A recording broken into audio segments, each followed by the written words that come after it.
오늘도 주님 안에서 승리하는 복된 하루가 되시기를 간절히 축원을 드립니다.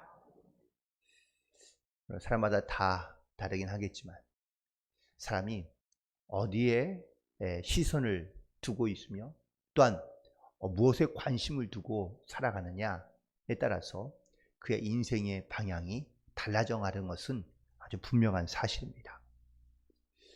시편 기자는 분명 반복된 말씀으로 지금 자기의 영적인 상황과 또한 자기의 시선이 지금 어디를 향해 있는지를 분명하게 말하고 있는데요. 시편 원래는 42편과 43편은 연결되어 있는 한 말씀으로 보는 경우가 많습니다. 그런 의미에서 봤을 때의 시편 43편에서 반복되며 강조되고 있는 말씀이 바로 5절에 있는 말씀이죠. 바로 내 영혼아 내가 어찌하여 낙심하며 어찌하여 내 속에서 불안해하는가. 지금 이게 바로 시편 기자의 모습이고 상황이고 또한 그의 마음입니다. 근심, 염려, 불안, 낙심, 이것이 생기는 원인과 이유를 가만히 보면 대부분 다 고난과 어려움과 그리고 또 남들로부터 받는 어떤 이런 오해와 질타 때문에 지금 자기의 상황, 자기의 모습, 심지어 자기가 소망하며 바라보고 있는 것이 흔들리고 있다라는 이야기입니다. 그래서 시편 기자는 지금 자기를요 다그치고 있으며 또는 자책하는 말 같지만 사실 자책하는 말이 아니라 자기를 깨우치는 말입니다. 잃어버렸던 것, 그가 지금 낙심하며 불안해하는 이유가 뭡니까? 그 가장 중요한 메시지가 바로 있는데 하나님께 소망을 두는 것을 그가 잃어버리거나 아니면 놓치고 있거나 아니면 지금 이 소망의 하나님을 바라보지 못하고 있기 때문이다라는 겁니다. 그래서 어쩌면 시편 42편과 43편에 공통적으로 흐르는 주제, 단어, 그것이 바로 하나님께 소망을 두며 살아가야 한다는 것을 분명하게 말하고 있는 겁니다. 그렇다면 왜 하나님께 소망을 두어야 될까? 결론적인 이야기 같지만 하나님께서 도우시기 때문입니다. 하나님께서 도우시기 때문에 그래서 하나님께 소망을 두며 살아가야 한다는 것을 분명하게 말하기 위해서입니다. 지금 낙심하며 불안해하고 있는 자기 영혼에게 꾸짖고 있습니다. 넌 왜 낙심하냐? 왜 불안해하냐? 하나님께 소망을 두고 살았던 지금의 모든 것들을 왜 잊고 있느냐? 이렇듯 스스로에게 자기가 잃어버리고 있거나 아니면 놓치고 있는 것을 깨닫게 하고 그리고 스스로 결단하며 고백하고 있는 그러한 믿음의 고백이기도 합니다. 신앙생활, 물론 여러 가지 많은 정의가 있을 수 있겠지만 또 신앙생활이라는 것이 한마디로 말하기가 쉽지는 않겠지만 신앙생활을 그리고 또 다른 한면으로 생각해 보면 신앙생활은요 철저하게 또 다른 자기와의 싸움인 것을 알 수 있습니다. 어느 때는 신앙이 좋은 것 같고 믿음이 또 강한 것 같고 정말 하나님의 은혜 가운데 살아간다는 것을 깨닫기도 하지만 또 한편으로는 이게 정말 내가 하나님을 잘 믿고 있는 건지 하나님은 정말 나를 도우시고 계시는 건지 하나님이 정말 역사하는 건지 언제 하나님의 은혜는 나에게 임하는 건지 끊임없이 하나님에 대한 신뢰, 믿음에 대하여 내 자신과 스스로와 싸우고 있는 그런 바로 영적 싸움이 어쩌면 신앙생활이지 않을까. 좋을 때는 주의 지팡이가 막대기가 나를 안위하시나니 내가 골짜기로 다닐지라도 음침한 골짜기로 다닐지라도 해를 투하지 않는다고 고백했던 바울의 고백도 있지만 또 오늘은 낙심하고 불안해하며 염려하며 근심 가운데 하나님의 두었던 이 소망을 잃어버리고 있는 그런 시편 기자의 모습도 볼 수 있기 때문입니다. 물론 시편 기자인 다윗이 많은 그런 어떤 적으로부터 받는 위협과 오해와 그리고 억울한 일을 당한 이런 일들로 말미암아 사실 이 낙심과 염려와 근심이 떠나지 않는 경우가 많이 있었습니다. 하지만 놀랍게도 이 시편 기자인 다윗은 항상 그런 상황 속에서도 믿음을 잃지 않았던 이유는 바로 하나님께서 자기를 도우신다는 이 소망을 가지고 살아갔기 때문인 줄로 믿습니다. 그러므로 오늘 본문에 있는 말씀 가운데 어떤 상황 가운데 소망을 두고 있는지를 함께 본다면 1절로 다시 돌아가서 바로 억울한 상황에서 바로 자기를 하나님께 맡기며 하나님께 의지하며 나아가고 있는 것을 보게 됩니다. 여기에서 나를 판단하신다 라고 말하고 있는데 자기의 모든 생각과 또한 삶의 어떤 과정에서 일어나는 모든 일들에 대하여 그는 사람들에게 판단을 맡기는 것이 아니라 하나님께 판단을 맡기고 있는 것을 보게 됩니다. 억울한 일을 당하면 누굴 찾아가면 좋겠습니까? 당연히 유능한 변호사를 찾아야 되겠죠. 자기의 능력과 자기의 힘으로 자기를 변론하지는 못하기 때문입니다. 이 판단한다는 말은 세 파트인데 판결을 선고한다는 말이 있고요. 여기 또 다른 의미는 정당함을 입증한다라는 말이 있습니다. 자기 스스로 자기의 정당함을 혼자서 입증해낸다는 것이 이것이 얼마나 어렵고 힘든 일인지. 그래서 무엇보다 자기를 잘 이렇게 입증할 수 있고 판단할 수 있게 하는 이러한 조력자 혹은 신뢰자가 필요한데 시편 기자인 다윗은 자기의 이 모든 억울한 일을 당하는 일에 대하여 사람에게 판단을 맡기는 것이 아니라 하나님께 판단을 맡기며 나아가고 있는 것을 보게 됩니다. 이 사람을 대한 오해로부터 시작된 일들을 사람의 방법으로 풀어가다 보면요, 오해가 더 깊어지거나 아니면 더 커지는 경우를 많이 있습니다. 차라리 실수했거나 아니면 오해를 받고 있을 때 그냥 말을 아끼고 차라리 그냥 머물러 있는 것이 훨씬 더 지혜롭지 않을까. 거짓말을 더 부풀려 가듯이 진실을 자꾸 왜곡되거나 아니면 진실을 자꾸 감추려 하면 자꾸 말의 실수만 나타나기 때문입니다. 그래서 이 시편 기자인 다윗은 지금 자기의 억울한 일을 당하고 있는 것에 대하여 바로 하나님께 모든 판단을 맡기고 그리고 하나님께만 의지함으로 소망을 두고 나아가고 있는 것을 볼 수 있습니다. 이게 지혜로운 자의 모습이지 않을까.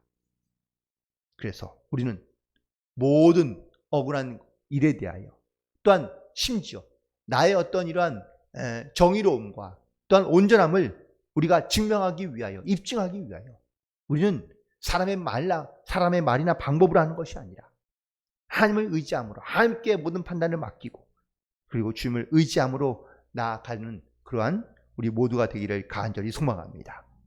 두 번째는 바로 2절에 있는 말씀에 보니까 바로 왜 혹은 어찌하여라는 말을 반복하고 있는데 이 말은 답답하다라는 이야기입니다. 하나님이시여 어찌하여 나를 버렸습니까? 내가 어찌하여 원수의 갑으로 말미암아 슬프게 다니니까. 이 왜라는 질문은 정말 마음 가운데 답답하며 그리고 힘들 때 우리가 묻는 표현이기도 합니다. 두 번이나 반복되고 있는 이 질문 속에서 혹은 물음 속에서 시인의 마음을 다윗의 마음을 우리는 충분히 느낄 수 있습니다. 하나님을 의지함으로 하나님께 소망을 둠으로 그는 살아가고 있지만 여전히 이런 버림받은 것 같은 아니면 끊임없이 이어져 오는 그 억압으로 말미암아 그가 지금 눈물을 흘리며 그리고 고난 가운데 있다는 것을 고백하고 있는데요. 버렸다라는 이 말은 히브리어로 자나흐입니다. 그런데 이 말은 우리가 이제 버렸다라는 이 말이 뭐 이렇게 감정적으로 만약에 느낀다면 이것은 혐오감 혹은 역겨움 이런 의미를 담고 있는 거절하다, 끊다라는 말로 말할 수 있습니다. 좀 더 심하면 버렸다는 이 말에는 악취가 난다라는 그런 표현과 의미를 갖고 있다고 그러는데, 신약 성경에도 요한계시록 3장 16절에 보면 라오디게아 교회를 향하여 하나님께서 이렇게 말씀하시죠. 내가 차지도 덥지도 아니하면 내가 너를 토해내겠다고 말하고 있습니다. 이 말이 바로 지금 여기서 쓰고 있는 자나흐입니다. 역겨워서 토를 할 정도로 자기를 버림받은 그러한 감정 혹은 또 그러한 느낌을 가지고 있는 것이 바로 지금 시편 기자의 고백이기도 합니다. 그런데 이게 하나님을 원망하며 하나님 앞에 자기의 감정을 토로하는 것 같은 그러한 표현으로 들릴 수 있습니다. 물론 이 구절만 본다면 혹은 짧은 구절만 본다면 우리는 이렇게 생각할 수 있는데, 그런데 그 뒤에 있는 말씀에 보면 이것이 하나님에 대한 원망을 토로하는 표현이 아니라 바로 이 상황을 돌이켜보면서 자기 스스로에게 이 모든 일들에 대하여 내가 지금 어떠한 것에 무엇을 바라보며 또한 어디에 소망을 두고 있는지를 분명하게 돌이켜보는 그런 자기 회개의 고백이라는 사실입니다. 우리 인생에 당하는 고난 속에서 우리가 가장 중요한 것은 바로 원망과 불평으로 하나님 앞에 불신앙으로 살아가는 그런 시간들을 우리는 반드시 돌이켜보고 그리고 보내지 말아야 한다라는 사실입니다. 하나님께 소망을 두는 사람, 하나님께 소망을 가지고 바라보는 성도는요, 자기의 모든 상황에서 이 억울한 일, 답답한 일을 당하였을 때 하나님을 원망하며 사람과 혹은 또 세상을, 환경을 원망함으로 시간을 보내는 것이 아니라 그 상황 속에서 혹은 또 그 일들 속에서 우리가 어떻게 하나님에 대한 소망을 가지고 하나님을 바라보며 믿음으로 견디며 또한 자기를 돌아보아 회개함으로 주님 앞에 나아가고 있는지를 반드시 돌이켜보며 나아가야 될 줄로 믿습니다. 그래서 시편 기자는 지금의 자기의 억울한 일, 답답한 일을 당하여 원망과 불평이 분명히 쌓여 있지만 그는 자기를 돌아보고 그리고 내가 정말 하나님 앞에 소망을 두고 있는지를 돌이켜보며 회개함으로 나아가고 있는 것을 보게 됩니다. 결국 하나님께 소망을 두는 사람은 바로 3절에 있는 고백처럼 주의 빛과 주의 진리를 내게 보내시어 나를 인도하신다고 고백하고 있습니다.